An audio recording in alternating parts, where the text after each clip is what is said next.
تو آپ کہتے ہیں نہیں جی ہم انڈیا سے امپورٹ نہیں کریں گے. بالکل ٹھیک ہے. سبھی آپ انڈیا سے امپورٹ نہیں کریں گے پھر دنیا کی دوسری جگہوں سے کریں گے. اچھا ابھی اس وقت جو گندم کا بحران ابھی بھی اس وقت ہمیں گندم امپورٹ کرنی چاہیے, جی اور پہلے ہم امپورٹ کرتے تھے یوکرین سے.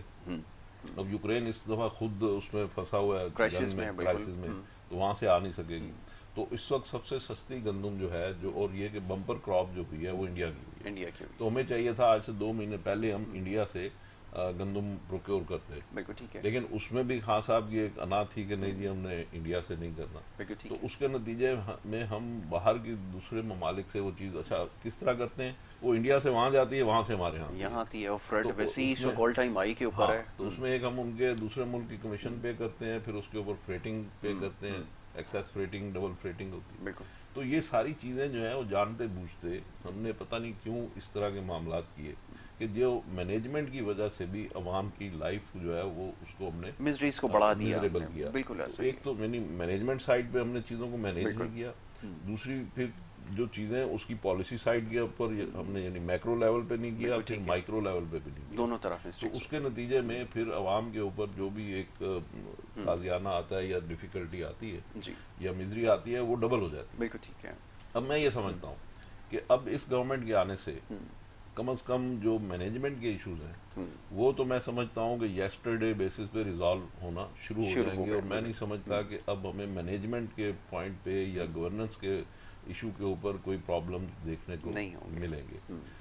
جہاں تک پالیسی میٹرز کا تعلق ہے یا جس میں میکرو لیول کی چیزیں ہیں جی اس میں یہ سمجھتا ہوں کہ اس میں تھوڑا ٹائم لگے گا, لیکن اس میں بھی آپ دیکھیں گے کہ فردر ڈیٹیریوریشن نہیں ہوگی, اور وہ آپ آج سے ہی بلکہ آپ دیکھیں گے کہ انشاءاللہ اس میں تھوڑی بہتری آنا شروع ہو جائے گی. یس نعمان. نعمان اب یہ بتائیے گا کہ اب جیسے بات ہو رہی تھی کچھ دیر پہلے بھی کہ ایک تو بات ہی ہوتی ہے کہ آپ کے پاس ایک پالیسی ہونی چاہیے جس کو آپ ٹو کرتے ہیں. ایک سیکنڈ سوری میں بات کر رہا ہوں. نعمان صاحب نے ابھی ایک بات کی تھی کہ آئی ٹی کو انہوں نے انٹروڈیوس کرایا, ٹھیک ہے نا, میں تھوڑی سی اس میں ایڈ کرنا چاہتا ہوں کہ ڈاکٹر سیف تھے پنجاب گورنمنٹ میں, شہباز شریف صاحب کے اس میں یہ جو لیپ ٹاپ دینا اسٹوڈنٹس کو یونیورسٹیوں میں کالجز میں وہ شہباز شریف اور نواز شریف صاحب نے شروع کیا تھا, ٹھیک ہے. تو اس کے نتیجے میں ایک آئی ٹی کا انقلاب آیا, پھر انہوں نے ڈاکٹر سیف کو انگیج کیا جس نے پوری آپ کی جو پنجاب گورنمنٹ ہے اس کو ڈیجیٹلائز کیا. تو وہ چیز جو ماڈل جو ہے وہ وہی لوگ شروع کر کے گئے تھے, اور اس کے بعد وہ اسی پیس پہ چل رہا ہے, لیکن یہ آگے میں سمجھتا ہوں اس کو اور مزید اس کے اوپر تو بہت کام ہونے کی ضرورت ہے. بلکہ doctor Saif is a very good person, میں اس سے بہت بار ملا ہوں, ویری انٹیلیجنٹ گائے, اور بہت اچھے انیشیٹوز تھے اس کے پاس.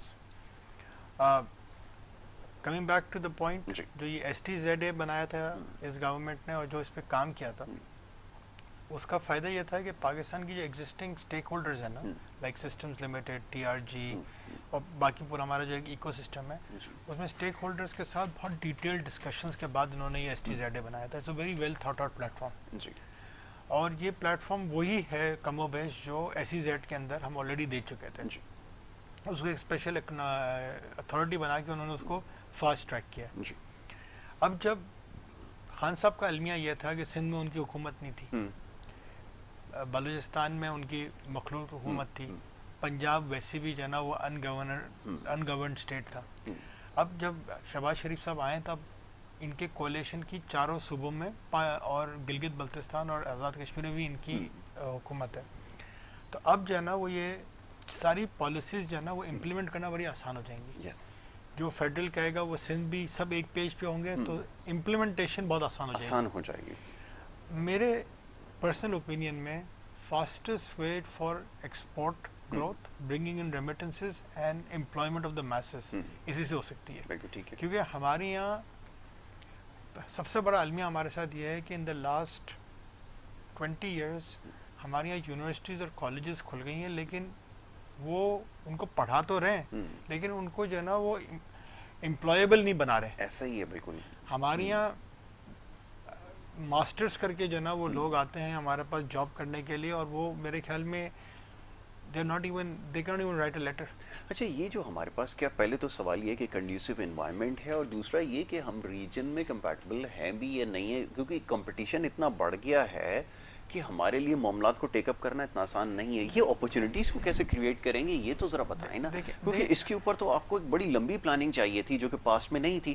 اب کیسے اس کو اوور نائٹ آپ وہ کر سکتے ہیں؟ دیکھیں اس کا سب سے زیادہ جو ہے نا انوالومنٹ اس میں وہ یہ ہے کہ ہمارے پاس آلریڈی بیس بنا دیا گیا ہے. بیس ہمارے پاس ہے, ہم نے صرف گرو کرنا ہے. Right. Secondly infrastructure point of view سے ہمارے پاس انفراسٹرکچر ہے اویلیبل. ٹھیک ہے.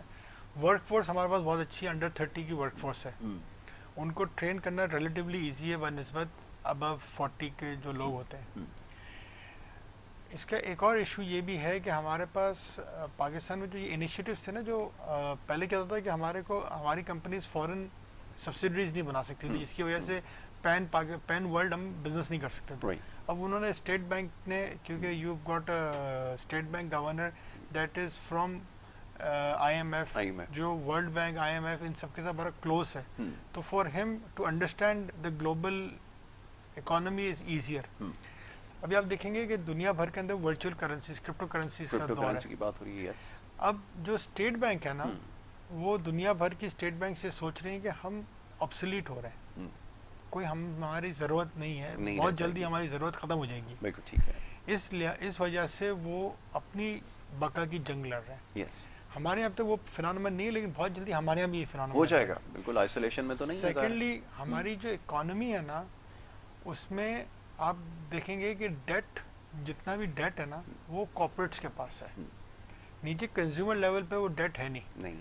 اور انٹرسٹ ریٹس سے ہم جو ہے وہ کبھی بھی ہماری انفلیشن کو ٹیم نہیں کر سکتے. ظاہر صاحب you will agree with me کہ ہم کبھی بھی جو ہے نا وہ انٹرسٹ ریٹ دنیا بھر میں انٹرسٹ ریٹ بڑھا کے وہ کریڈٹ کارڈ, ہر کے ان کی پوری اکانومی کریڈٹ پہ چلتی ہے. تو for them to team demand is easy کہ انہوں نے جی انٹرسٹ ریٹس بڑھا دیے. ہمارے یہاں جو ہے نا وہ انٹرسٹ ریٹ سے کچھ فرق نہیں پڑتا. تو یہ بات جو ہے وہ آج تک فائنانس منسٹر سمجھ جاتے ہیں, لیکن جو سینٹرل بینکرز ہوتے ہیں نا وہ نہیں سمجھ پاتے یہ بات. بالکل ٹھیک ہے.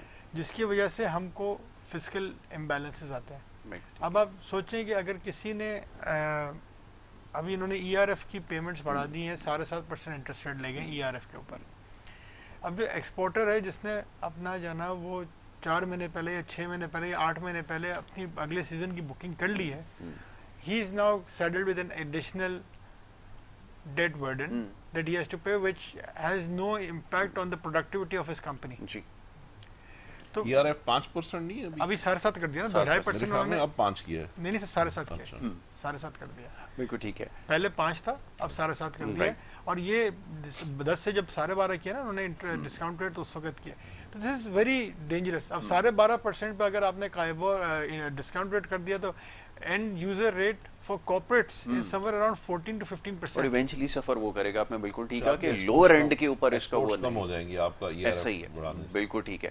تو چلیں جی, اب یہ معاملہ ایسا ہے اور موضوع ایسا ہے, اس کے اوپر ہمیں اور بھی بہت ساری باتیں ہیں جس کو ڈسکس کرنا تھا, لیکن وقت کیونکہ یہاں پر ختم ہو گیا. آخری جملہ اگر میاں زاہد صاحب ایڈ کرنا چاہیں ایکسپیکٹیشنز کے حوالے سے, ایک ورڈ میں کیسے اس کو وہ کریں گے, ایک جملے کے اندر کیسے؟ میں تو ایک سجیشن دینا چاہوں گا. ضرور. سجیشن یہ ہے جی کہ ہمارے ملک کا جو کرائسس ہے اس طرح کم ہو سکتا ہے امیڈیٹلی کہ 600-700 ارب روپیہ سائفن کرتی ہیں ہماری جو سکھ آرگنائزیشنز ہیں گورنمنٹ کی, اس کو کنٹرول کیا جائے. بالکل ٹھیک ہے. ہمارے یہاں 300 ارب روپے کی بجلی چوری ہے اور 300 ارب روپے کی بجلی لائن لاسز میں ضائع, اس کو کنٹرول کیا جائے. اسی طرح کچھ گیس کے لاسز ہیں, یہ سارا کر لیا جائے تو 20 ارب ڈالر ہمارے ملک میں ہم بچت ہو سکتی ہے. بالکل ٹھیک ہے, آپ کو کوئی وہ نہیں کرنا. ہماری ارن کی ہوئی انکم ہے جس کو ہم اس طرح ویسٹ کر رہے ہیں. بالکل ایسا. تو اور بہت ساری چیزیں ہیں, لیکن یہ 4-5 ایشوز امیڈیٹلی ہو سکتی ہیں. اگر کر لیں تو میں سمجھتا ہوں ہو سکتا ہے, اور یہ شہباز شریف صاحب ہی کر سکتے ہیں. بالکل جی. ویل میاں زاہد حسین صاحب, thank you so very much, بہت شکریہ آپ کا Noman. Once again thank you so very much, بہت شکریہ آپ نے پروگرام میں وقت دیا اور بڑی ڈیٹیل ڈسکشن ہے. یقیناً اس مختصر وقت میں جو ہے بہت سارے معاملات زیر بحث نہیں آ سکے, لیکن کوشش کی کہ جو معاملات ہیں اس کو سمجھنے کی کوشش کریں.